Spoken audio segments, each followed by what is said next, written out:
이 시간도 성삼일체 하나님께서 여러분과 함께 하심으로 삼위일체 하나님의 깊고도 놀라운 뜻을 깨닫게 되는 은혜가 있으시길 바랍니다. 목요 강설 시간인데 요사이 수목 강설이 되었습니다.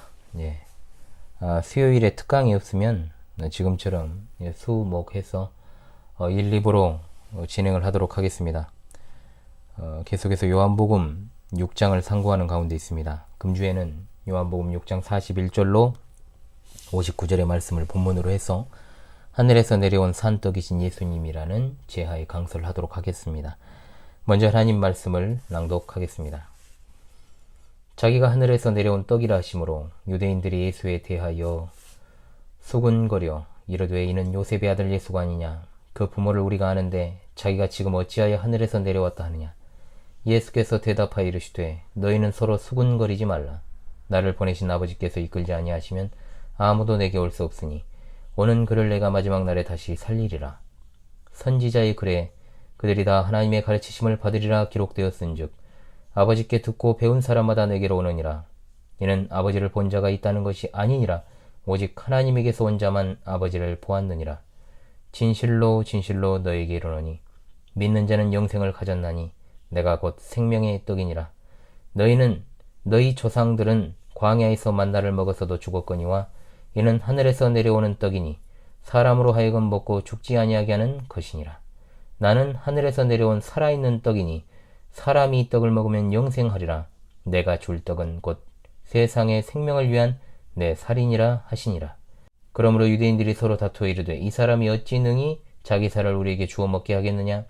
예수께서 이르시되 내가 진실로 진실로 너희에게 이르노니 인자의 살을 먹지 아니하고 인자의 피를 마시지 아니하면 너희 속에 생명이 없느니라. 내 살을 먹고 내 피를 마시는 자는 영생을 가졌고 마지막 날에 내가 그를 다시 살리리니 내 살은 참된 양식이요 내 피는 참된 음료로다. 내 살을 먹고 내 피를 마시는 자는 내 안에 거하고 나도 그의 안에 거하나니 살아계신 아버지께서 나를 보내심에 내가 아버지로 말미암아 사는 것 같이 나를 먹는 그 사람도 나로 말미암아 살리라. 이것은 하늘에서 내려온 떡이니 조상들이 먹고도 죽은 그것과 같지 아니하여 이 떡을 먹는 자는 영원히 살리라. 이 말씀은 예수께서 가버나움 회당에서 가르치실 때 하셨느니라. 아멘.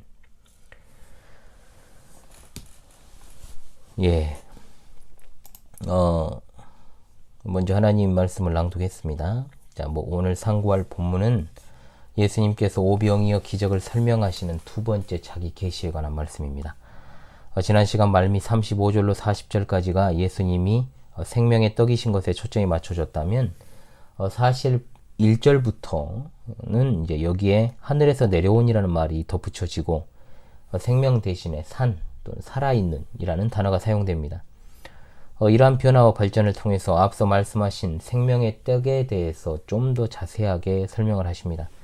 그런데 여기서 중요한 변화는 예수님의 대화하시는 대상이 무리라는 표현에서 유대인으로 바뀐다는 겁니다. 그러면 이 유대인들은 어디서 온 자들일까?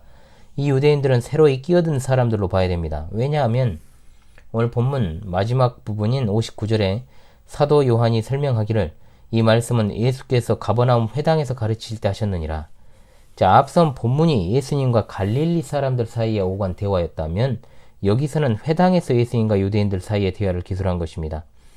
각기 다른 대화 상대를 여기에 중첩시켜 놓은 것은 그리스도께서 논하시려는 주제가 같기 때문에 성령께서 두 대화를 나란히 이제 위치시킨 것입니다. 오병이어 기적과 관련해서 예수님의 자기 계시는 계속됩니다.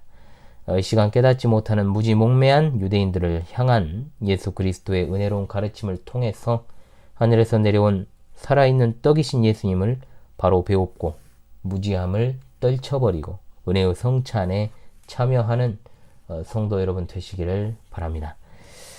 먼저 유대인들이 첫째로 35절로 40절에 예수님의 말씀에 대한 반응을 보이는 장면이 나옵니다. 대화의 진척은 없었지만 드디어 유대인들이 이제 부정적인 반응을 보이기 시작하지요.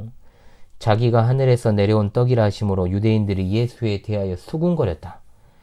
우리말로 번역된 수군거리다의 말은 여러분 좋은 어감입니까? 그렇지 않습니다. 나쁜 어감입니다. 원어적인 의미 그리고 성경의 용례로 이 단어는 원망하다 또는 비방하다의 의미로 사용된 것입니다. 더 놀라운 사실은 이스라엘 백성이 광야에서 수군거릴 때, 원망할 때, 불평할 때 사용했던 표현과 같습니다. 하나님에 대항하여서 수군거리고 원망하며 비방한다라는 것은 인간의 마음의 부패성을 여실히 보여주는 것입니다. 이스라엘 백성들은 마실 물에 대해서 불평했고, 양식이 부족하다 불평했고, 광야 생활의 고충 때문에 불평했고, 약속의 땅을 눈앞에 두고서도 그 땅을 차지하는 것이 불가능하다고 또 악평했습니다. 심지어 하나님께서 주신 만나에 대해서도 불평했지요. 지금 예수님의 말씀을 듣고 있는 유대인들도 그들의 조상들이 그랬던 것처럼 하나님의 말씀을 거부하고 있습니다. 그들은 그리스도의 영광을 보지 못했습니다. 그래서 그들 중에 일부가 말합니다.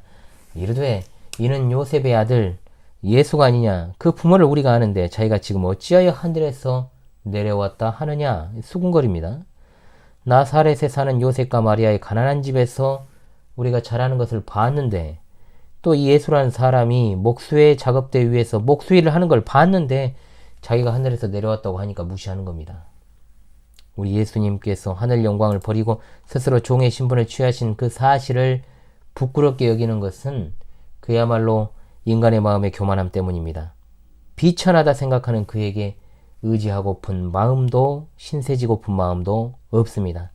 자만심 강한 그들은 하늘로부터 그들에게 내려오신 분에 대한 필요성을 조금도 못 느낍니다. 그러므로 그들을 위해 십자가에서 죽으셨다는 사실을 깨닫는 것은 더더욱 불가능하지요. 그들은 그들 앞에 하늘에서 내려오신 떡이신 예수님께 대한 굶주림이 전혀 없습니다. 이것이 바로 오늘날 그리스도를 외면하는 세상의 모습입니다. 인간들이 예수 그리스도를 멀리하는 것은 그에 대한 필요성을 느끼지 못하기 때문에 무시하고 거부하는 겁니다. 돼지에게 던져지는 그 사료를 먹고 있으면서도, 개똥밭에 구르면서도 참된 떡에 대한 예수 그리스도의 그 따스한 손길에 대한 욕구가 없습니다. 주 예수 그리스도의 말씀 앞에 그들은 여전히 한결같이 수군거리고 있습니다. 또한 여기서 그들이 그 부모를 우리가 안다에 말합니다만, 그들은 실제로 아는 게 아닙니다.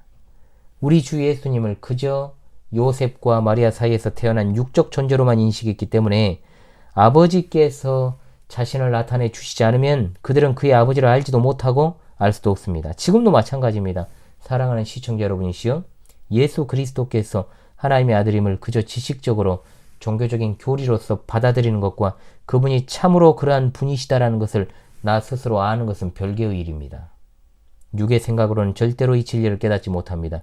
유대인들처럼 육적인 지식으로 예수님을 알지 말고 영적으로 깨닫고 믿고 살아가는 여러분 되시기를 바랍니다. 자, 두 번째로 유대인들의 수군거림에 대해서 예수님은 그들의 수군거림을 중단시키십니다. 대답하여 이르시되 너희는 서로 수군거리지 말라. 나를 보내신 아버지께서 이끌지 아니하시면 아무도 내게 올 수 없으니 오는 그를 내가 마지막 날에 다시 살리리라. 아멘. 여기 나를 보내신 아버지와 이끌다라는 말은 아주 밀접하지요. 즉 예수님을 보내신 하나님께서 또한 그를 통해 당신의 택하신 백성들을 이끄십니다. 그러므로 아버지께서 이끌지 아니하시면 아무도 예수님께 오지 못합니다. 올 수 없습니다. 예수님께 오기 위해서는 아버지의 이끄심이 필요합니다. 이것은 분명 하나님의 주권을 강조함과 동시에 아버지 하나님과 아들 예수님의 관계를 갖다가 강조하는 표현입니다. 지난 시간에도 이 말씀에 대해서 상고했습니다만 이 말씀은 참으로 택자들에게 위로가 되는 말씀입니다. 우리 예수님께서 유대인들에게 이 말씀을 하신 이유는 아버지께로 가는 문을 닫아버리시려는 것이 아니라 그들에게 소망을 주시기 위한 말씀임을 기억해야 됩니다. 기독교의 핍박자였던 5사람 사울이 그랬죠. 또한 여기 수군거렸던 사람들 속에서도 오순절 성령께서 강림하실 때 회심하고 분명 아버지께 이끌린 자들도 있었을 것입니다. 심지어 주님의 형제들까지도 주님을 믿지 않았지 않습니까? 훗날에는 그러나 제자들이 되었고 초대교회 지도자들이 될 수 있었습니다. 자, 그러므로 사랑하는 시청자 여러분, 주님의 말씀이 우리에게 위로가 되는 것은 아버지께서 예수 그리스도께로 이끄신다면 인력으로 되지 않는 영혼 구원의 역사가 반드시 하나님의 정하신 때에 일어난다는 사실에 있다라는 사실을 기억하시기 바랍니다.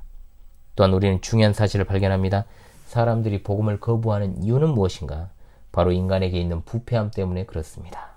그리스도께서 제시되었을 때, 복음이 제시되고 진리가 제시되었을 때 이를 보고 들은 자들이 왜 그리스도를 자신들의 중심에 받아들이지 않을까요? 대다수의 사람들은 그를 무시하고 거부합니다. 거기에 대한 답은 간단합니다. 인간은 타락한 피조물이고 죄를 사랑하고 거룩함을 증오하는 부패한 존재이기 때문입니다. 그럼에도 불구하고 어떻게 그 가운데 어떤 사람은 복음을 참으로 신실하게 받아들일 수 있는가? 믿는 자들에게는 하나님께서 그분의 초자연적인 능력으로 그의 부패함을 없애주시기 때문에 그렇게 된 것입니다. 아버지께서 그들을 아들에게로 이끄셨기 때문이지요. 복음이 들어갈 때 대다수는 귀를 막아버립니다. 그리고 더욱더 반대편으로 내달립니다. 사랑하는 시청자 여러분, 나의 가장 가까운 사람이 그런 행동을 해도 너무나 슬퍼하고 노여워하지 마시기 바랍니다. 그것이 바로 인간의 가장 기본적이고 당연한 모습이고 어찌 보면 정직한 모습인 겁니다. 하나님의 말씀으로 위로받고 힘내시길 바랍니다.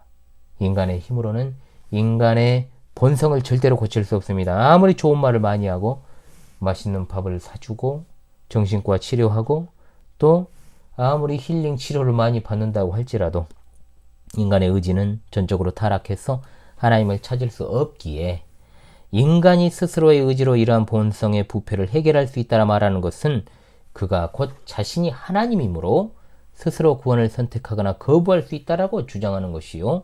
또 나를 보내신 아버지께서 이끌지 아니하면 아무라도 내게 올 수 없다는 하나님의 말씀을 대놓고 반대하는 것입니다. 안타깝고 열받고 힘들고 짜증나도 하나님께서 하시는 일을 인간의 노력으로 대체할 수 없습니다. 인간적인 노력을 아무리 해도 소용없습니다. 전적으로 사람의 본질적 변화를 가져오게 만드는 것은 오직 하나님 뿐이십니다. 아멘입니다. 저는 목사로서 항상 고민하고 범인하는 것이 있습니다. 교회에 속한 모든 교인들이, 신자들이 거듭난 성도들이기 바라지만 또 한편으로는 그들의 모습 가운데 전혀 거듭남의 열매가 보이지 않을 때 드는 어떤 답답한 심정들, 과거에 정말 많았죠. 하나님의 말씀을 전하면 그래도 그 말씀대로 살아가려고 조금이라도 노력해야 되는데 오히려 한순간에 그 반대편으로 너무 쉽게 가는 모습들, 입술로 내뱉는 말 속에서 전혀 그 사람 안에 하나님도 없고 세상만 존재하는 것처럼 느껴질 때, 그럴 때가 간혹가다 있습니다. 괴롭지요. 힘듭니다. 정말로 공허해집니다. 그러나 한편으로 하나님 말씀 가운데 상고하고 또 상고하여 얻게 되는 그런 결론은 무엇입니까? 거지가 되지 않고는 결코 손을 벌리지 않는다. 자, 이겁니다. 거지가 되게 만드는 것도 성령의 능력입니다. 거지가 되어 그리스도께 찾아오는 것도 성령의 도우심과 이끄심임을 저는 믿습니다. 죄인은 생명의 떡에 대한 굶주림이 있어야 됩니다. 굶주림이 있어야 됩니다. 하나님의 말씀을 보지 않고 듣지 않으면 견딜 수 없는 갈급함이 있어야 된다, 이 말입니다. 그것이 바로 용서받은 죄인의 모습입니다. 육신의 즐거움으로 말미암아 영적인 즐거움이 가려져 버린 이들이여 속히 영혼의 상태를 인지하고 그리스도께로 돌아오시기 바랍니다. 육적인 평안함은 오래가지 않습니다. 육적인 쾌락은 순간입니다. 끝이 올 날이 반드시 있으니 지금 즉시 돌이켜 주께 나와 영원히 줄이지도 목마르지도 아니하는 하늘의 떡과 주님이 주시는 생명수를 마셔야 될 줄로 믿습니다. 할렐루야. 또한 예수님께서는 44절에 이 말씀을 더 상세하게 설명하시기 위해서 이른바 선지자의 글을 인용하십니다. 이사야 54장 13절에 내 모든 자녀는 여호와의 교훈을 받을 것이니. 자, 이 말씀은 이끌다라는 이 말을 설명하는 것입니다. 즉 이끄심을 받은 자들은 누구인가? 바로 하나님의 가르침을 받은 자들입니다. 그러면 누가 이 사람에 해당하며 그렇게 큰 은혜를 받은 자인가? 바로 그들이 하나님의 자녀요 제자들이고 그의 택함 받은 자들이라는 사실을 알 수 있습니다. 우리 주님께서 이사야 54장 13절을 얼마나 간단 명료하게 말씀하셨는지 모릅니다. 그들이 다 하나님의 가르침을 받으리라. 요한복음 12장 32절 내가 땅에서 들리면 모든 사람을 내게로 이끌겠노라 하시니 했을 때 모든 사람은 바로 모든 인류가 아니라 하나님의 모든 자녀입니다. 그의 모든 택함 받은 자녀임을 우리가 알 수 있습니다. 아버지께 듣고 배운 사람마다 내게로 오느니라. 앞에 이끌다라는 말에 빛을 딱 비춰주시는 말씀입니다. 이끄심을 받은 사람들이란 바로 아버지께 듣고 배운 사람들입니다. 하나님께서 그들에게 들을 귀와 깨닫는 마음을 주신 것입니다. 고린도전서 1장 23절로 24절의 말씀과 병행이 됩니다. 우리는 십자가에 못 박힌 그리스도를 전하니 유대인에게는 거리끼는 것이요 이방인에게는 미련한 것이로되 오직 부르심을 받은 자들에게는 유대인이나 헬라인이나 그리스도는 하나님의 능력이요 하나님의 지혜니라. 아멘. 여기 부르심을 받으니라는 말은 하나님의 정말로 효과적이고 유효하고 저항할 수 없는 부르심을 가리킵니다. 그것이 바로 들을 귀 있는 자가 듣는 부르심입니다. 하나님의 능력으로 가득 찬 부르심이기 때문에 그 대상을 반드시 그리스도께로 이끄시는 부르심이다 이 말입니다. 계속해서 말씀하십니다. 이는 아버지를 본 자가 있다는 것이 아니니라. 오직 하나님에게서 온 자만 아버지를 보았느니라. 자, 이 부분을 좀 더 정확하게 번역을 하자면 하나님으로부터 온 자 외에 어떤 자가 아버지를 보았다고 하는 것이 아니다. 이렇게 말씀하는 겁니다. 즉 하나님으로부터 온 자만 아버지를 본 것이다. 아버지께서 본성상 눈이 먼 사람들의 눈을 그분의 영으로 밝혀주셔야 그들이 그리스도를 아는 지식을 가질 수 있습니다. 그리스도께서 길을 인도하시지 않으면 하나님을 찾는 게 소용없습니다. 요한복음 1장 18절에 본래 하나님을 본 사람이 없으되 아버지 품속에 있는 독생하신 하나님이 나타내셨느니라. 아무도 아버지를 본 자가 없습니다. 그러나 이 말씀을 하고 계신 이는 아버지를 보았습니다. 그리고 그분은 하나님에게서 난 자이기 때문에 아버지를 본 것입니다. 그분은 삼위일체 하나님의 한 위격이시며 하나님이십니다. 그분은 아버지를 보았기 때문에 그분에 관하여 말씀하시고 그분을 드러내실 충분한 자격이 있는 것이지요. 그리스도 외에 누가 아버지를 선포할 수 있습니까? 아버지의 아들이신 예수 그리스도 외에 또한 그로 말미암았고 어떻게 아버지의 사랑과 은혜의 빛을 우리 마음에 비춰줄 수 있겠습니까? 사랑하는 시청자 여러분, 우리의 유일한 구주가 되시며 중보자 되시는 예수 그리스도만이 아버지를 보게 하시는 분이심을 믿고 가슴 깊이 이 진리를 새기며 전하는 여러분 되시기 바랍니다. 내일 2부로 찾아오도록 하겠습니다. 감사합니다.